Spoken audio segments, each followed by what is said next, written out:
आज आपण इथे बघणार आहोत रव्याचे गुलाबजाम। बघा, मस्त असे सॉफ्ट बनून तयार होतात आणि आतील भागापर्यंत असे मऊ लुसलुशीत आहेत। चांगल्या प्रकारे पाकामध्ये मुरले आहेत, कमी खर्चात होतात आणि जास्तीची झंझट लागत नाही।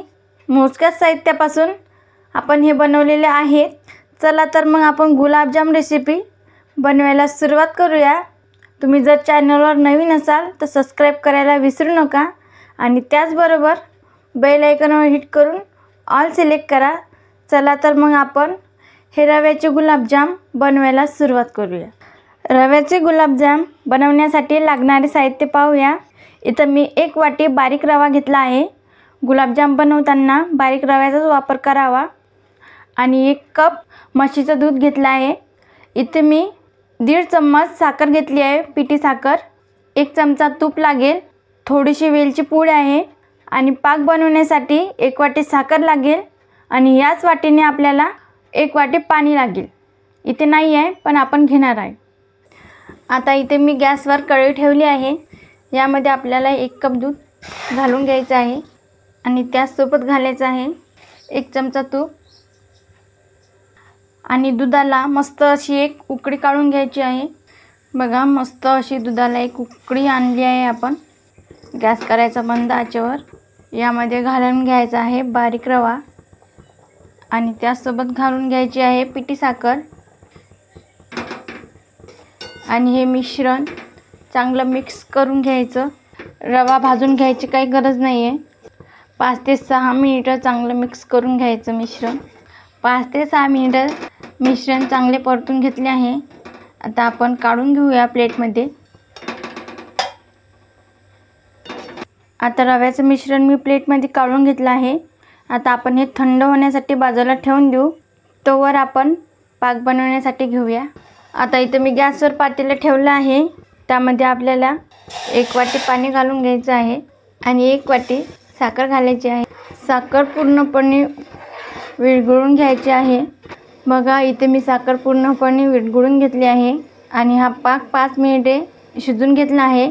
आपल्याला एकतारी पाक बनवायचा नाही आहे। थोडासा असा चिकट झाला की समजून जायचं आपला पाक हा व्यवस्थित शिजला आहे। तुम्ही बघतच असाल, हाताला चिकटतो म्हणजे चांगला झाला आहे। तर गॅस करायचा बंद आणि यामध्ये घालायची वेलची पूड। रव्याचं मिश्रण पूर्णपणे थंड झालं आहे। आता आपल्याला मळून घ्यायचं आहे। आपण कणिकच्या प्रमाणे मळतो त्याप्रमाणे हे मळून घ्यायचा आहे गोळा असा। आपल्याला याचा गोळा बनवायचा आहे। बघा, इथं मी मस्त अशी कणिक मळून घेतली आहे। आपल्याला असा कणकेचा गोळा तयार करायचा आहे। बघा, याप्रमाणे तुम्हाला जर हवं असेल तर तुम्ही यामध्ये मिल्क पावडरसुद्धा वापरू शकता, पण मी इथं मिल्क पावडर वापरली नाही आहे। बघा, याप्रमाणे आपल्याला कणिक मळून घ्यायची आहे। आपली मस्त अशी कणिक मळून झाली आहे। आता आपल्याला गुलाबजाम करायला घ्यायचे आहे। याचा असा छोटा गोळा तोडायचा आहे। याप्रमाणे आपल्याला छोट्या आकारामध्ये असे गुलाबजाम बनवून घ्यायचे आहे।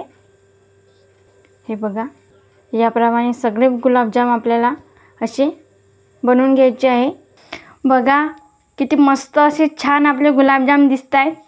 चांगल्या प्रकारे बनवून झाले आहे।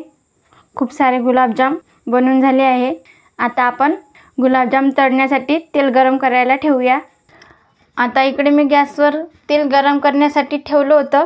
तेल मस्तपैकी गरम झालं आहे। आता आपल्याला यामध्ये गुलाबजाम सोडायचे आहे। जेवढे यामध्ये बसतील तेवढेच घालायचे आहे आणि गॅस हा मंद आचेवरच ठेवावा। असे चांगले पलटी करून घ्यायचे आहे।